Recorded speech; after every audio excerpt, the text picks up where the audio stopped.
मैं हिमाचल प्रदेश के मुख्यमंत्री श्री सुखविंदर सिंह सुक्खू जी को ये याद दिलाना चाहता हूं कि जब वे विधानसभा का चुनाव लड़ रहे थे तब कांग्रेस पार्टी ने ये कहा था कि हमारी सरकार बनेगी और हमारी सरकार बनने के बाद हम पहले 10 दिन में 1 लाख बेरोजगारों को रोजगार देंगे। और फिर ये आपने आगे बढ़कर के बात कही थी कि हम किसी तौर पर भी आउटसोर्स पर नौकरियां नहीं देंगे और जिनको भी अगर हम कोई भी नौकरी देंगे तो वह नियमित आधार पर देंगे। मुझे लगता है कि सुक्खू जी जो बातें आपने तब कही उन सबका भूल गए हैं और आपने सत्ता में आने के बाद लगभग 20,000 आउटसोर्स कर्मचारी जो श्री जयराम ठाकुर जी की सरकार ने विभिन्न विभागों में रखे थे उन सबको बाहर का रास्ता दिखा दिया। और आपने तो यहां तक भी कर दिया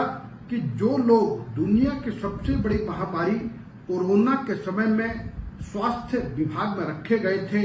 उन सबको भी बाहर का रास्ता दिखाया, जिन लोगों ने अपना जीवन दांव पर रख करके तब सबकी सेवा की थी।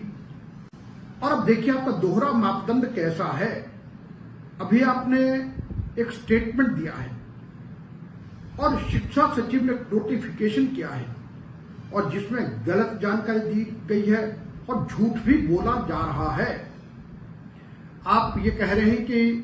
हम हिमाचल प्रदेश में लगभग 60,000 बच्चे प्री प्राइमरी की क्लासेज में पढ़ते हैं, उन बच्चों के लिए हम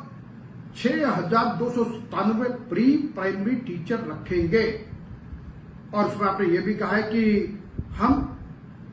NCTE की टर्म्स और कंडीशन पर रखेंगे और आपने ये कहा कि हम उनको रखेंगे जिन लोगों ने 2 साल का प्री प्राइमरी टीचर ट्रेनिंग का डिप्लोमा किया है। तो मैं कहूंगा कि फिर 1 साल वालों का क्या होगा। अब दूसरा यह कि आप जब ये कहते हैं कि 2 साल वालों को ही देंगे और साथ में कहते हैं 6,297 को, तो मुझे लगता है कि आपका मैथमेटिक्स बहुत कमजोर है और आप एक जांच करवा लीजिए। हिमाचल प्रदेश में 2 वर्षीय डिप्लोमा करने वाले नर्सरी टीचर ट्रेन जो अध्यापक हैं वो लगभग 800 से 900 के मध्य में हैं। तो इसका मतलब 800 लोगों को या 900 लोगों को देंगे तो बाकी सब गिनती आप 5-6 हजार की जो बढ़ा रहे वो आप कैसे बढ़ा रहे, यानी गलत और झूठी जानकारी आप लोगों को दे रहे हैं। मैं आपको ये कहूंगा कि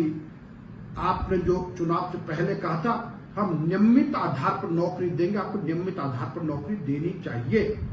और यदि आपको लगता है कि आप आउटसोर्स पर देंगे तो मैं ये भी कहूंगा जिन 20,000 लोगों को आपने नौकरी से बाहर किया है उन सबको भी फिर से उनकी जगहों पर नियुक्त किया जाए। और आज का चुनाव है तभी आप 6,297 का जो रोना है ये तभी रो रहे हैं, जबकि वास्तविकता से हट करके मैं कहूंगा कि आप लगाएं और जो आपने चुनाव से पहले वायदा किया है कि हम जो भी नौकरी देंगे नियमित आधार पर देंगे तो निश्चित रूप से नियमित आधार पर दें।